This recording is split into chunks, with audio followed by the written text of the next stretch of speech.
it germinated, it started to grow, and then those cool nighttime temperatures, bringing that soil temp back down, I think has put a lot of that early growth in check. And that corn plant in particular doesn't have the strength that it normally would to be able to push through that crust.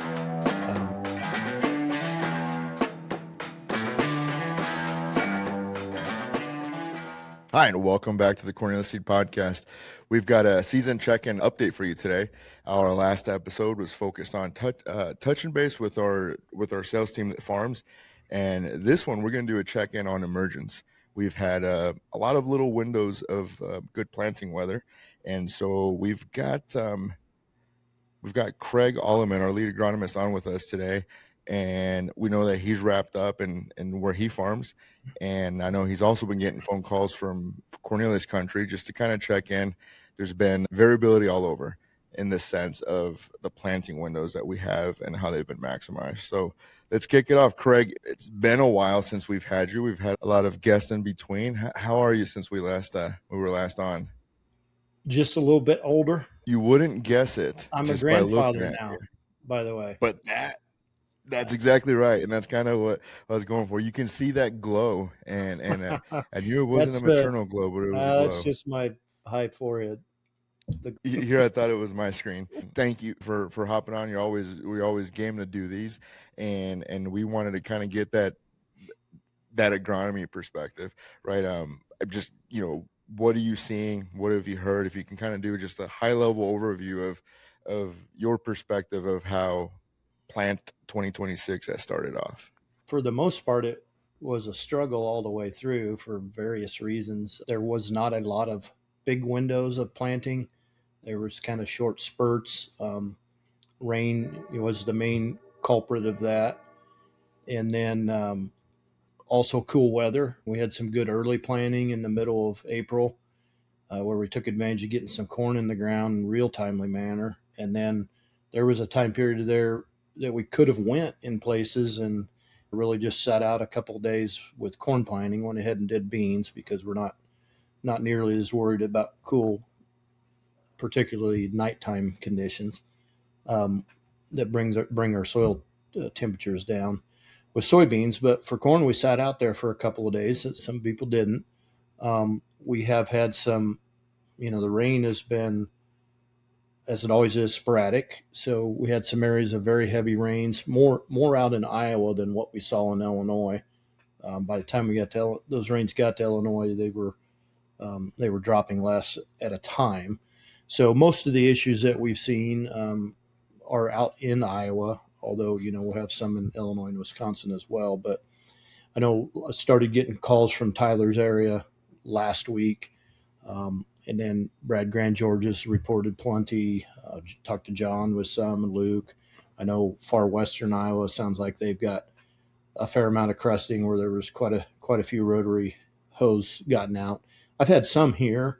I have some neighbors that have ran a rotary hoe. I looked county south here with a customer last week where they did have some slow emergence, and they did have a rain event on that. Some crusting, but I didn't think the crusting was, tight enough to cause those kind of problems. What I'm seeing, I think, besides crusting, besides heavy rain, which, when we get that soil saturated, we're not going to grow. So that seed's going to sit for a while until that saturation gets by the wayside. But we've had some really cool night temperatures for a pretty consistent period of time.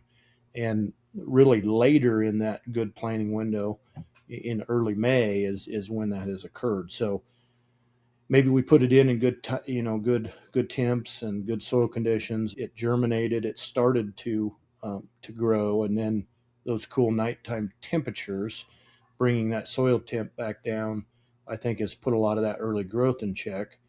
And when that happens, that corn plant in particular doesn't have the strength that it normally would to be able to push through that crust. It germinated, it started to grow, and then those cool nighttime temperatures, bringing that soil temp back down, I think has put a lot of that early growth in check. And when that happens, that corn plant in particular doesn't have the strength that it normally would to be able to push through that crust. It germinated, it started to grow, and then those cool nighttime temperatures, bringing that soil temp back down, I think has put a lot of that early growth in check. And when that happens, that corn plant in particular doesn't have the strength that it normally would to be able to, push through that crust. So that slowness of that corn plant trying to reach the surface, I think, has been, as much caused by cool temperatures as it has been caused by crusting and heavy rains and so forth. Now, one of the things that you mentioned a couple things, but I didn't want to interrupt your flow there. So you mentioned Tyler, Joe, and Brad area. Those for those folks not fully familiar with them, we're talking about that north central Iowa footprint and heading down.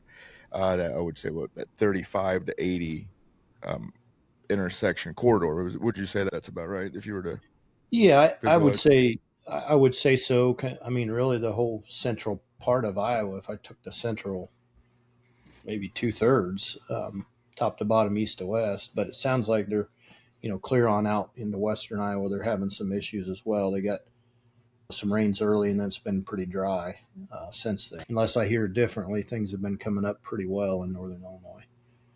Now, one of the things that kind of wanted to pause on and touch base on that a little bit is I remember last year, I think it was last year, that it got pretty dry out here and also early on. And you mentioned, right, you'd rather it be dry early up front just because you know that those roots are going to chase moisture, especially with Yep. corn. It's going to anchor in real nice and go deep. And you'd rather have some later rains there.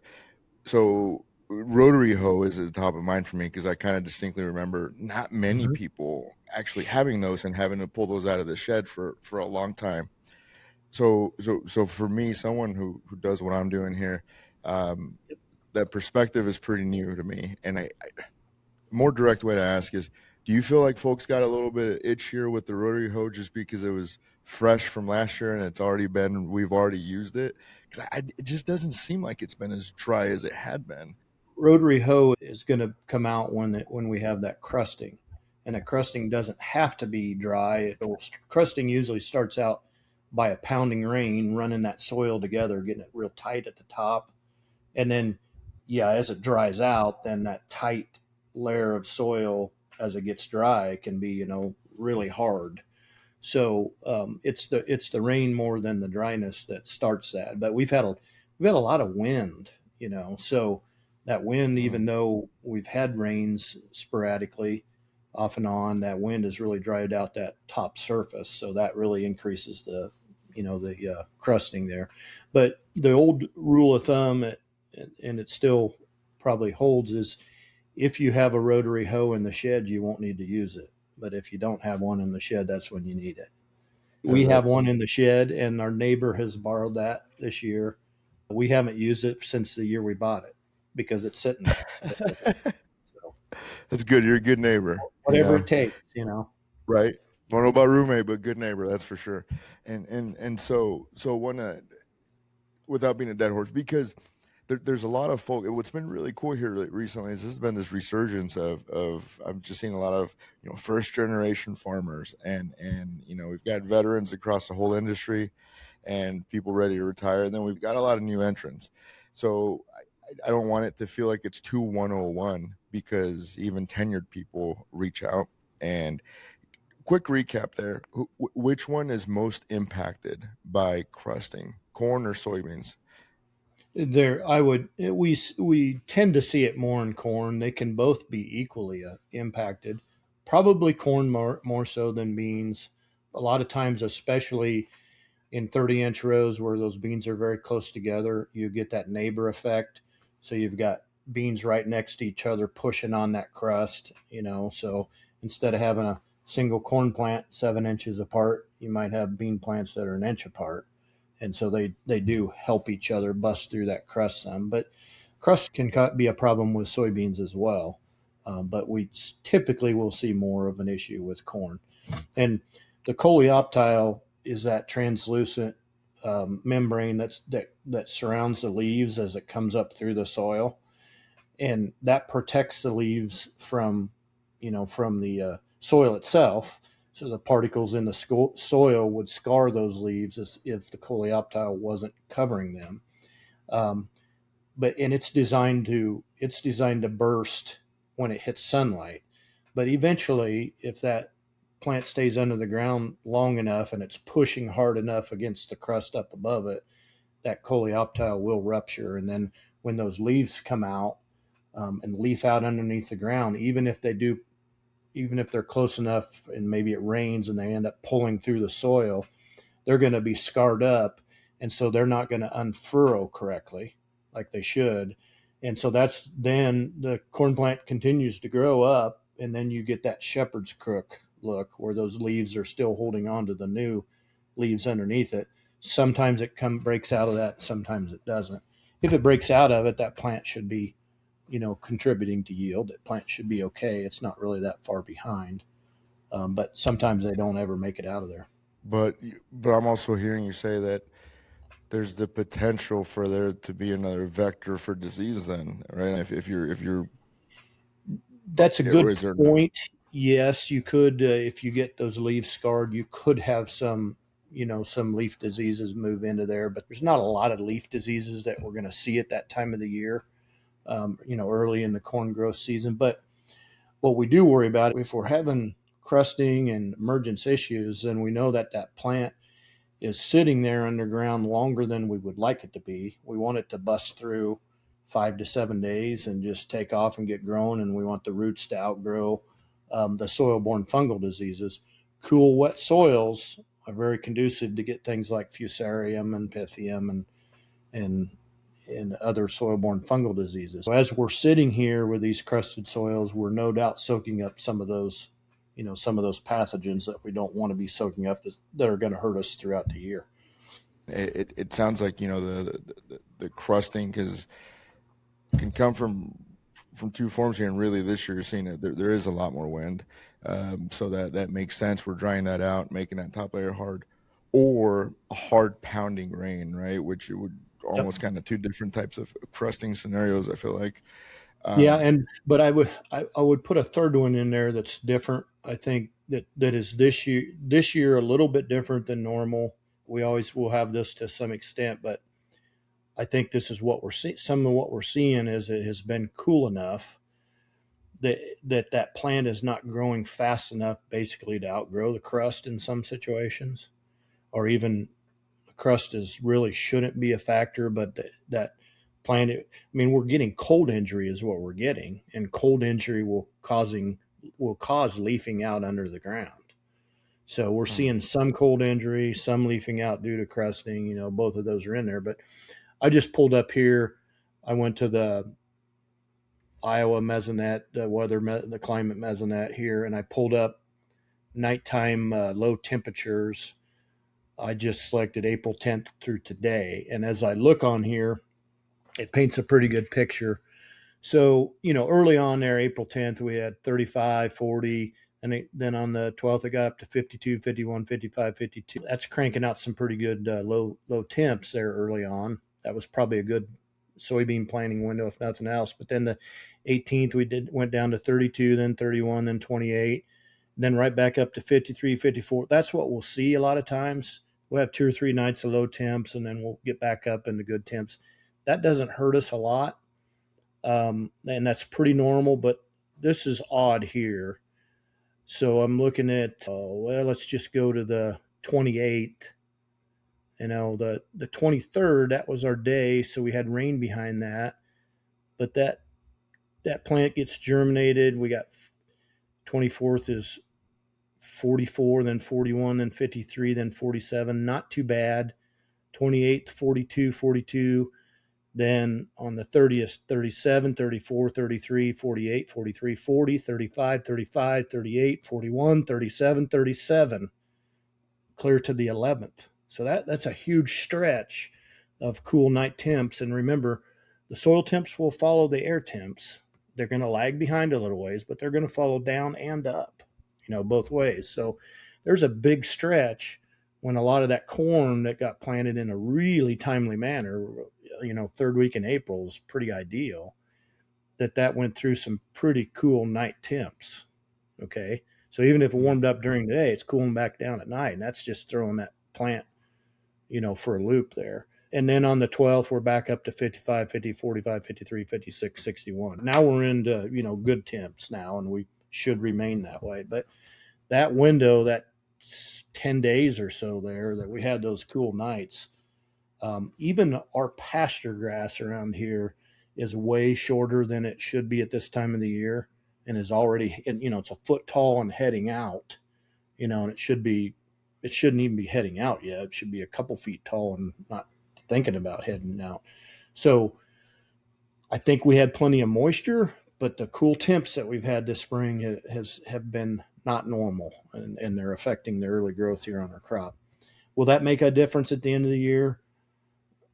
Maybe not with soybeans again. Early stress on soybeans, probably not a big issue. With corn, it could be. There could be some areas where the emergence was slow, especially if we get some soil-borne fungal disease in that could come back to haunt us later. At the end of last year, the story at harvest was, you got to see what the return was on fungicide using it, right? And this year, that cold wet start really, I think that's what's going to separate out those seed treatments. So it'll be really interesting. I know we're really proud of our corn treatment and all of both of them, but with the Viantis and the protection with Pythium, right, soil borne critters, for lack of a better word, and so that'll be kind of neat, especially if someone split the planter. Just, you should be able to see the difference. And we didn't even talk about, and we won't on this one, if you did any planter box biologicals to help with a different kind of start. So it'd be interesting to see what the cold is doing to that.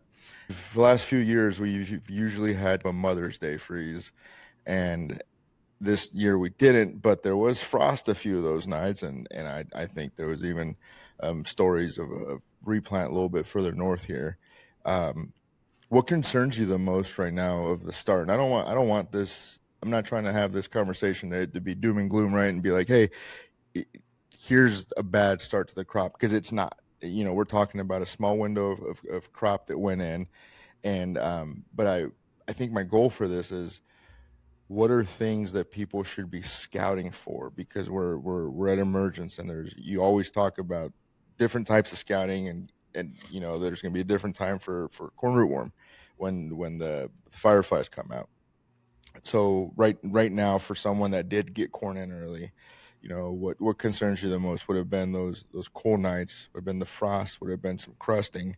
And what can we do about it, right? We know a little bit of rain and so a rotary hoe will help get that crop out if it's being held down. To be clear, I've seen way more crop that's off to a really, really good start than is off to a poor start.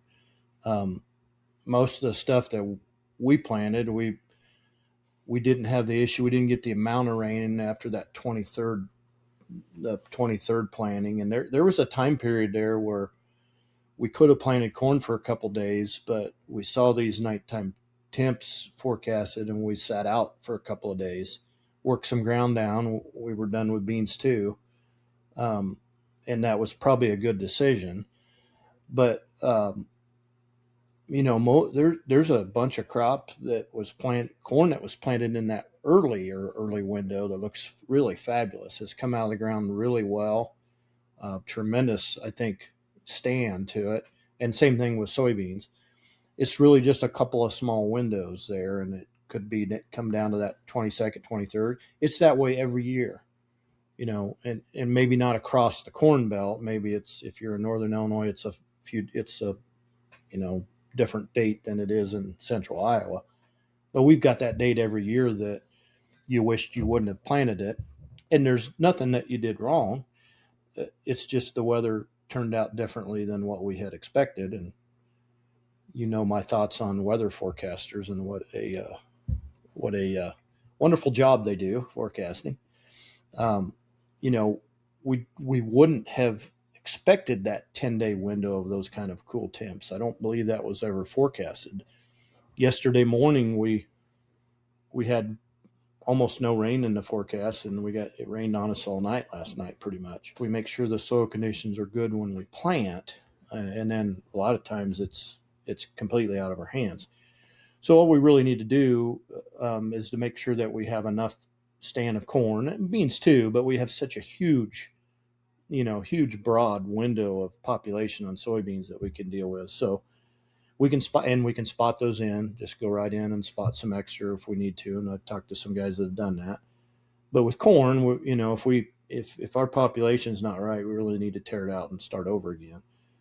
And we've had some of that this year too. Beyond that, there's not a lot you can do. If we've got soil-borne fungal diseases, we're gonna live with that. Now, maybe those are candidates to make sure we do a fungicide at tasseling time frame, so we don't have any additional stress on some of those. But otherwise, we're going to live with what we have. Okay, so right now we need to be on the lookout for, as we're scouting, are we digging up we're checking out the root just to see if or is it tomahawking, or what's something actionable that anyone listening to this right now, the crops emerge and it's not muddy out there, what can they be doing? Kind of now through when corn's knee high, let's say, it's a good time to go out there and dig those seedlings up. I'm always looking for the ones that are, real short in comparison to the rest of the crop, that you can tell there's something wrong with it, been injured for some reason or another, and dig those up and see what the roots look like. So if you have something like a soil-borne fungal disease like a fusarium or a pythium, um, penicillium, and just any of those soil-borne fungal diseases, you're going to have discolored roots. So, mostly it's going to be the primary root system, which is the root system that comes out from the seed itself. And then you've got the mesocotyl that connects the seed up to the crown, where the nodal roots will eventually come out. And a lot of times that mesocotyl, that's where you're going to see brown discoloration. It should be a nice white color if it's disease free. But if the disease will attack that a lot of times, and then eventually it'll work up into the crown of the corn plant.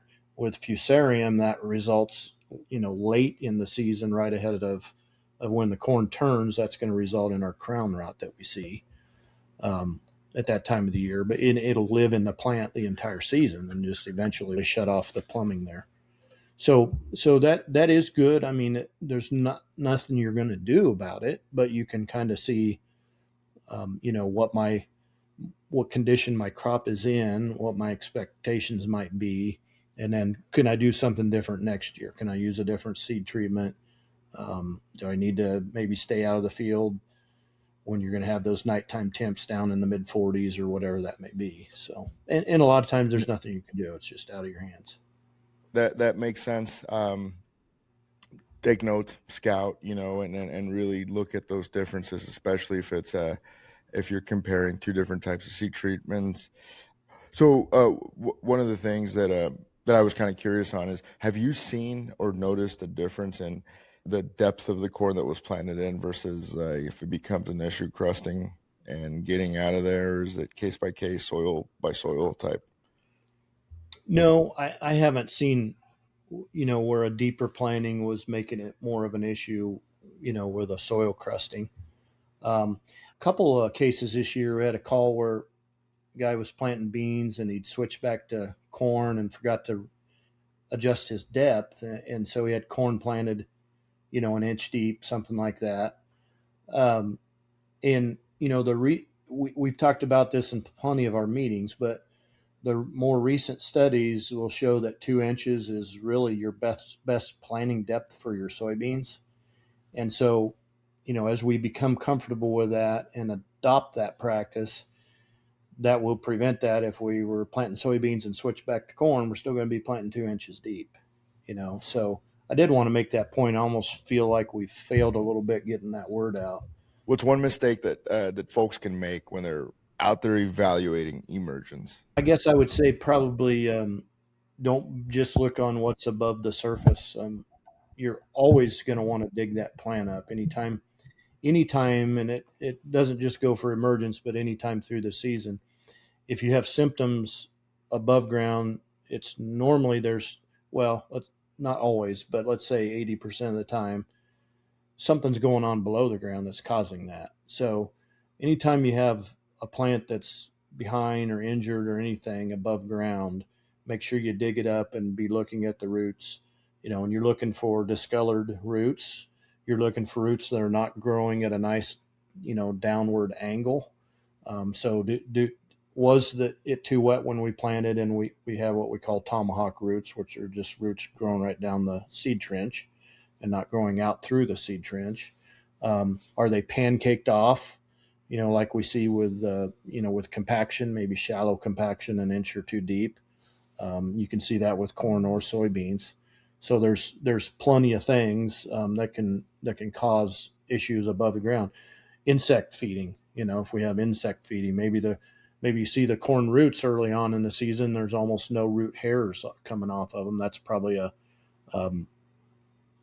white grub, which Japanese beetles, which we have tons of nowadays, come out of a white grub. And then we have just the regular, regular white grub that we've had forever. And they can feed on a lot of the root hairs, and then that doesn't take in as many nutrients as it should. So, there's a lot of things that can be going on underneath that cause problems up above. So definitely make sure that you're digging. Never go into the field without something to dig. And this time of the year can be just a pocket knife, as small as the plant is. But then you get up to your trowel, and then eventually you move to your shovel or spade, as the plant gets bigger. It's like a rotary hoe. If you go into a field without something to dig, you're going to need to dig, and then you're not going to have it. The name of the game.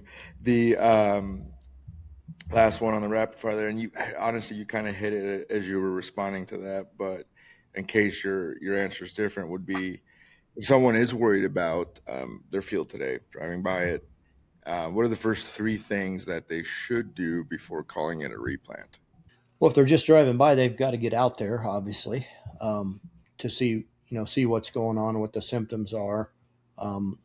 Dig it up again, see what those symptoms are, and then call in somebody that you trust to give you a second opinion. Whether that's your seed rep or agronomist or whoever that may be. There's all kinds of university data, studies that show this is my population on May 18th. And if I plant and get 100% stand, this is what I can expect on yield versus what I have today, maybe at 25,000 plants per acre of corn. So there's tons of resources out there that you can look up and make those decisions pretty easy. I think for me, the big takeaway from this is definitely don't make the call from the road, right? And this isn't intended to be a replant podcast episode. We definitely have some of those too. If you're looking for some replant guidance from other seasons, we'll check out our episode notes too on that. But really, the focus around this is just giving you our first look across what emergence is looking like for a pocket of time of things that were planted. We've got a round of storms that have come through this last weekend. So we're talking about May 15th ish, depending on when you listen to this. So we're also seeing a lot of corn and a lot of the crop that went in the ground last week that just shot right out of it too this week, which is cool. So there's definitely a lot more of a good looking crop out in the field right now than there is if you just kind of jump into this episode. So if you've got crusted corn and it's just starting to poke through, get out and scout. Count the stand, check how even your emergence is. But dig the plants and to look at, make sure you got the root health, the mesocotyle, and the growing point. Some late plants may still contribute, and others might be too far behind, so they might act like a weed. So, anyways, if you're seeing crusting, uneven emergence, you have any questions, don't hesitate to reach out to us. We'd be happy to help. And thanks for tuning in, and until the next one.